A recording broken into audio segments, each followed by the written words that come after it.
गोस्वामी तुलसीदास जी द्वारा रचित हनुमान चालीसा हनुमान जी को प्रसन्न करने के लिए सबसे सरल और शक्तिशाली स्तुति है। हनुमान चालीसा की अनेक चौपाइयों में हमारी हर समस्याओं का समाधान भी छिपा हुआ है। इन चौपाइयों का प्रत्येक व्यक्ति के जीवन में महत्वपूर्ण योगदान है। भगवान राम के प्रिय भक्त हनुमान जी को अष्ट सिद्धि और 9 निधि के दाता के रूप में जाना जाता है। हनुमान चालीसा की एक चौपाई भी है। अष्ट सिद्धि नव निधि के दाता असवर दीन जानकी माता, अर्थात हनुमान जी की भक्ति से व्यक्ति के जीवन में 8 प्रकार की सिद्धियां और 9 प्रकार की निधियां साकार हो जाती है। लेकिन क्या आप जानते हैं कि ये अष्ट सिद्धि और नव निधियां क्या हैं? अगर आपको नहीं पता तो वीडियो को अंत तक देखें। कृपया वीडियो को शेयर करें व चैनल को सब्सक्राइब करें। अधिक समय न लेते हुए आरंभ करते हैं।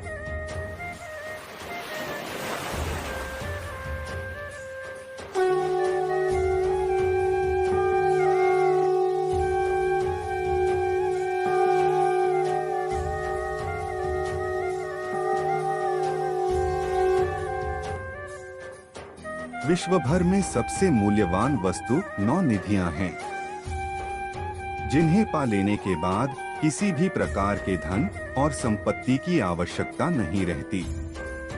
हनुमान जी के पास 8 प्रकार की सिद्धियां थीं। इनके प्रभाव से वे किसी भी व्यक्ति का रूप धारण कर सकते हैं। वे अत्यंत सूक्ष्म से लेकर अति विशालकाय देह धारण कर सकते हैं। जहां चाहे वहां मन की गति से पल भर में पहुंच सकते हैं और भी कई सारी शक्तियां हनुमान जी में हैं। हनुमान चालीसा के अतिरिक्त मार्कंडेय पुराण और ब्रह्मवैवर्त पुराण में भी अष्ट सिद्धियों का उल्लेख किया गया है। वह 8 सिद्धियां अणिमा, महिमा, गरिमा, लघिमा, प्राप्ति, प्राकाम्य, ईशित्व व वशित्व हैं। सबसे पहली सिद्धि है अणिमा।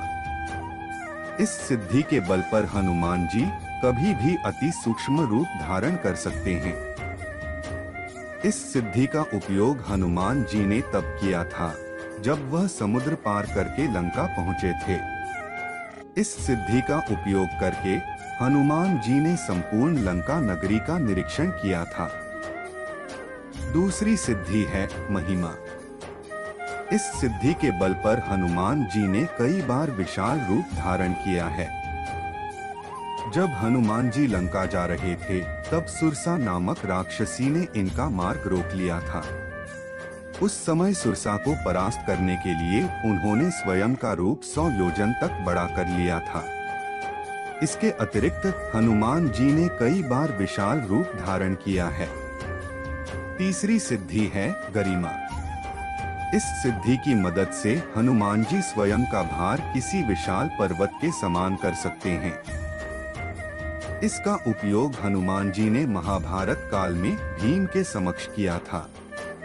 एक समय में भीम को अपने बल पर घमंड हो गया था। उस घमंड को तोड़ने के लिए हनुमान जी एक वृद्ध वानर रूप धारण कर मार्ग में अपनी पूंछ फैलाकर बैठे हुए थे।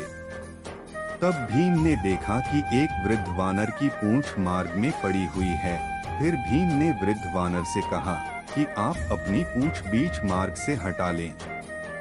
तब वृद्ध वानर ने कहा कि मैं वृद्धावस्था के कारण अपनी पूंछ उठा नहीं सकता, आप स्वयं हटा दीजिए। इसके बाद भीम पूंछ हटाने लगे, परंतु पूंछ टस से मस नहीं हुई। भीम ने पूरी शक्ति का उपयोग किया, लेकिन सफलता नहीं मिली। इससे उनका घमंड चूर चूर हो गया। चौथी सिद्धि है लघिमा। इस सिद्धि से हनुमान जी स्वयं का भार बिल्कुल हल्का कर सकते हैं और पल भर में वे कहीं भी आ जा सकते हैं। जब हनुमान जी अशोक वाटिका में पहुंचे, तब वे अणिमा और लघिमा सिद्धि के बल पर सूक्ष्म रूप धारण करके अशोक वृक्ष के पत्तों में छिपे थे। इन पत्तों पर बैठे बैठे ही उन्होंने माता सीता को अपना परिचय दिया था। पांचवी सिद्धि है प्राप्ति। इस सिद्धि की सहायता से हनुमान जी किसी भी वस्तु को तुरंत ही प्राप्त कर लेते हैं, पशु पक्षियों की भाषा को समझ लेते हैं और आने वाले समय को देख सकते हैं। रामायण में इस सिद्धि के उपयोग से हनुमान जी ने सीता माता की खोज करते समय कई पशु पक्षियों से चर्चा की थी और माता सीता को अशोक वाटिका में खोज लिया था। छठी सिद्धि है प्राकाम्य। इस सिद्धि की मदद से हनुमान जी पृथ्वी की गहराइयों में पाताल तक जा सकते हैं, आकाश में उड़ सकते हैं और मनचाहे समय तक पानी में भी जीवित रह सकते हैं। इस सिद्धि से हनुमान जी किसी का भी रूप धारण कर सकते हैं। सातवीं सिद्धि है ईशित। इस सिद्धि की सहायता से हनुमान जी को दैवीय शक्तियां प्राप्त हुई हैं। ईशित्व सिद्धि के प्रभाव से हनुमान जी ने वानर सेना का कुशल नेतृत्व किया था। इस सिद्धि के कारण ही उन्होंने सभी वानरों पर श्रेष्ठ नियंत्रण रखा था। साथ ही इस सिद्धि से हनुमान जी सेना में घायल हुए सैनिकों को भी पल भर में ठीक कर देते थे। अष्ट सिद्धियों में से अब आखिरी सिद्धि है वशित्व। इस सिद्धि के प्रभाव से हनुमान जी जितेंद्रिय हैं और मन पर नियंत्रण रखते हैं। वशित्व सिद्धि से हनुमान जी किसी को भी अपने वश में कर सकते हैं। इसी के प्रभाव से हनुमान जी अतुलित बल के धाम हैं। यह हनुमान जी की 8 सिद्धियां थी। अब हम आपको उनकी 9 निधियों के संदर्भ में बताएंगे। यह 9 निधियां हर किसी के जीवन में कार्य करती हैं।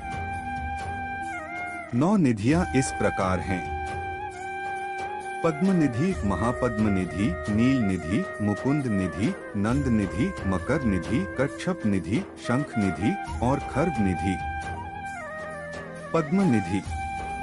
पद्मनिधि लक्षणों से संपन्न मनुष्य सात्विक होता है तथा स्वर्ण चांदी आदि का संग्रह करके दान करता है।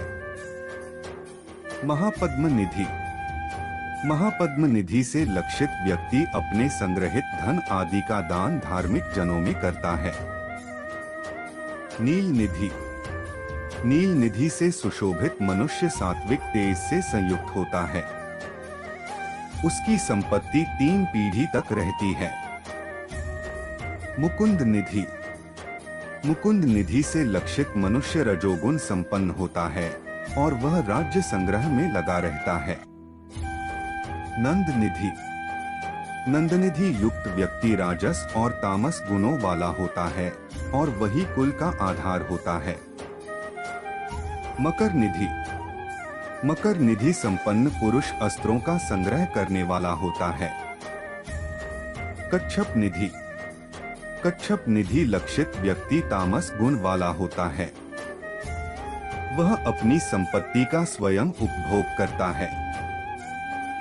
शंख निधि। शंख निधि एक पीढ़ी के लिए होती है।